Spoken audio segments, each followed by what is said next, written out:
দেখুন, আজকে আমি এসি সার্কিটে খুব গুরুত্বপূর্ণ একটি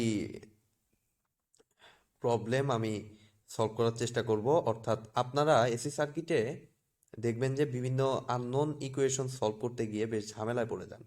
খাতায় অনেক ক্যালকুলেশন করতে হয়, ক্যালকুলেটারে করা সম্ভব না হওয়ার কারণে।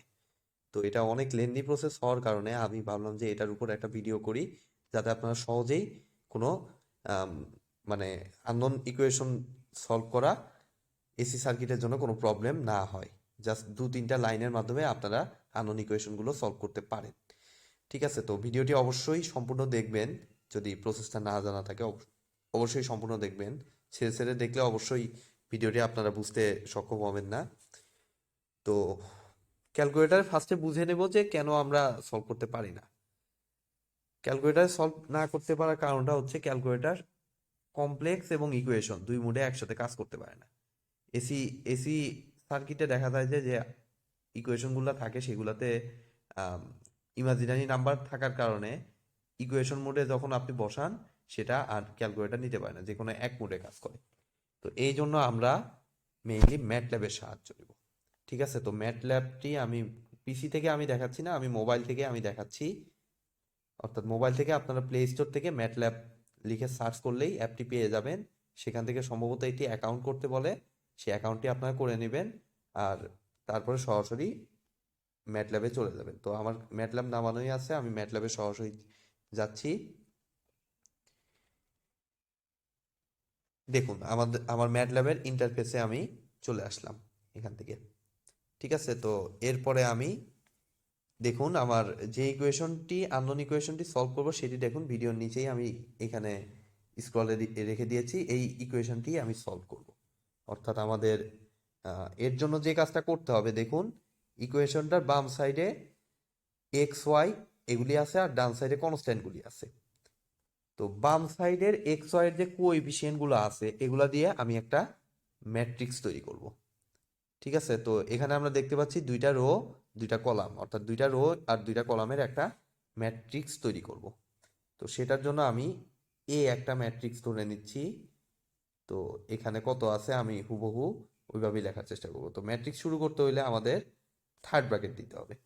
ঠিক আছে, তো থার্ড ব্র্যাকেট দেওয়ার পর আমার প্রথমে আমি দেখতে পাচ্ছি 1 প্লাস 1.5 ইন্টু দিতে হবে অবশ্যই। তারপরে দিতে হবে আইতে হইল ইমাজিনারি নাম্বার, কমা ডান সাইডের উপাদান এবার, অর্থাৎ প্রথম ওয়াই এর কোএফিসিয়েন্ট যেটা। তো এটা কত আছে এটা হুবহু আমি লিখব। ডান সাইডের উপাদান লেখার জন্য অবশ্যই কমা ইউজ করতে হবে মাঝখানে। 2.5 ইন্টু ইন্টু বলতে স্টার আর কি, আই। ফার্স্ট রো এর কাজ শেষ। এবার সেকেন্ড রোতে যেতে হইলে আমাদের মাঝখানে অবশ্যই সেমিকলন দিতে হবে। এটা এটা যেন ভুল না করেন, আমার সেমিকলন দিলে আমার সেকেন্ড রোতে যাওয়ার কমেন্ট পাবে।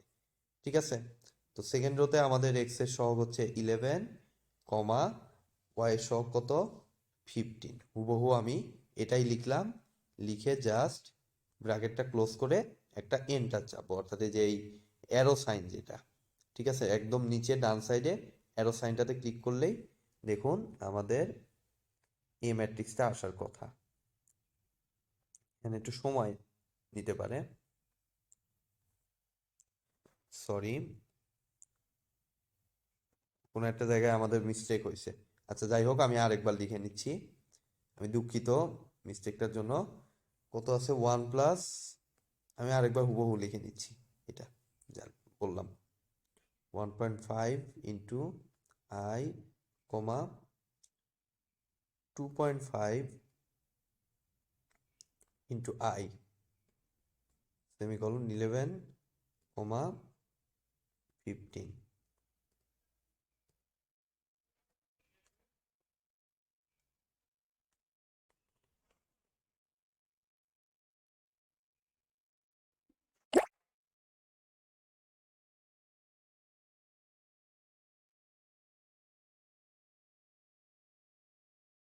দেখুন আমাদের এ ম্যাট্রিক্সটা কিন্তু এখানে চলে আসছে। 1 প্লাস, এই যে দেখুন নিচে নিচে সুন্দর করে দেখাচ্ছে 1 প্লাস প্রথম উপাদান 1+1.5i, দ্বিতীয় উপাদান, এটা অটোমেটিক দেখায়, এই রিয়েল অংশ ইমাজিনারি অংশ অটোমেটিক দেখায়। এদের নিচেও দেখুন 11+0i, ঠিক আছে। অর্থাৎ এ ম্যাট্রিক্স আমাদের নেওয়া শেষ। এবার আমরা আরেকটা ম্যাট্রিক্স বি তৈরি করব, যেটা দিয়ে আমি ডান সাইডের উপাদানগুলোকে ডিফাইন করব, অর্থাৎ ইনপুট নেব, ঠিক আছে। তো ডান সাইডে আমরা দেখতে পাচ্ছি নিচে নিচে উপরে আছে 20, নিচে আছে 0, অর্থাৎ 2 সারি 1 কলাম। তাহলে এই যে 20 লিখলাম, 20 ডানে তো কিছু নাই, অর্থাৎ নিচের রোতে যাইতে হবে, অর্থাৎ মাঝখানে সেমিকলন দিব, দিয়ে 0 দিয়ে নিচেরটা যেহেতু 0 আছে, 0 দিয়ে এটা ক্লোজ করে আবার একটা এন্টার চাপলে আমাদের বি নিয়ে নিবে। দেখুন আমাদের এ বি দুটাই কিন্তু ইনপুট নেওয়া হয়ে গেল। এবার আমরা যে কাজটা করব, এই এ এবং বি কে কাজে লাগিয়ে আমরা এক্স আর ওয়াইটা বের করব। অর্থাৎ আমি যে কাজটা করব এখানে, আমরা হয়তো এইচএসসিতে শিখেছি যে বিপরীত ম্যাট্রিক্সের সাহায্যে সমাধান করা, সেটা কিভাবে করতে হয়। তো সেই প্রসেসটাই এখানে ফলো করতেছি, অর্থাৎ এই জন্য আমি ম্যাট্রিক্স আকারে এখানে নিছি। অর্থাৎ এ ম্যাট্রিক্সটাকে ইনভার্স করে তার সাথে জাস্ট বি ম্যাট্রিক্সটা যদি গুণ করে দেন, তাহলে আপনারা এক্স আর ওয়াই এর ভ্যালুটা পেয়ে যাবেন। আমি সেই ইন্টারের কনসেপ্ট নিয়ে আমি আর আলোচনা করতেছি না, জাস্ট আপনারা একটু দেখে নেবেন, তাহলেই বুঝতে পারবেন যে এর ইনভার্সের সাথে যদি আমি বি কে গুণন করি, তাহলে আমি এক্স আর ওয়াইটা পেয়ে যাব। অর্থাৎ আমি এখানে সিম্পলি আমি ইনভার্স বলতে আইএনভি, কমান্ডটার নাম হচ্ছে আইএনভি। এরপরে আমি কার আইএনভি করব, এ ম্যাট্রিক্সের, তাহলে এ ম্যাট্রিক্স নিয়ে এর সাথে জাস্ট মাল্টিপ্লাই করে দিব বি দিয়ে, ফাইনালি আরেকটা এন্টার চাপলে আমাদের দেখুন এই যে উপরে যেটা আছে এটা এক্স এর ভ্যালু 18+6i, আর নিচে যেটা আছে সেটা ওয়াই এর ভ্যালু, অর্থাৎ -13.2 -4.4i। অর্থাৎ এখানে আমাদের 18+j6, এটা এই ফর্মেই থাকে। এটার একটা সমস্যা হচ্ছে, এটাকে আমি ফেজর ফর্মে আমাদের রেজাল্ট আসে না ম্যাটল্যাবে। তো ফেজর ফর্মে নিতে হলে আপনারা এটাকে জাস্ট ক্যালকুলেটার নিয়ে এটাকে কমপ্লেক্স মোড থেকে ফেজর ফর্ম বানিয়ে ফেললেই আপনারা পেয়ে যাবেন।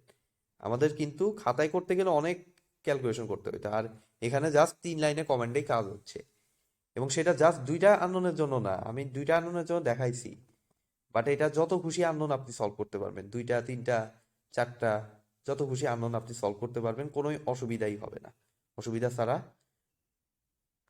এটা কাজ করবে। এই জন্য এই সফটওয়্যারটি অনেক ইফেক্টিভ, আপনাদের হিসাবে সুবিধার জন্যই এই সফটওয়্যারটি এভাবেই করে দেওয়া।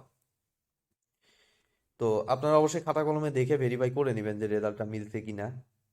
যদি ভুল থাকে অবশ্যই কমেন্ট সেকশনে জানাবেন। ভিডিওটি কেমন লাগলো অবশ্যই জানাবেন আমাকে, আশা করি আপনাদের উপকারে আসবে। ভিডিওটি ভালো লাগলে অবশ্যই ভিডিওতে একটি লাইক দিবেন, বন্ধুদের সাথে বেশি বেশি শেয়ার করবেন, আর চ্যানেলে যদি নতুন হয়ে থাকেন অবশ্যই চ্যানেলটি সাবস্ক্রাইব করবেন। ধন্যবাদ।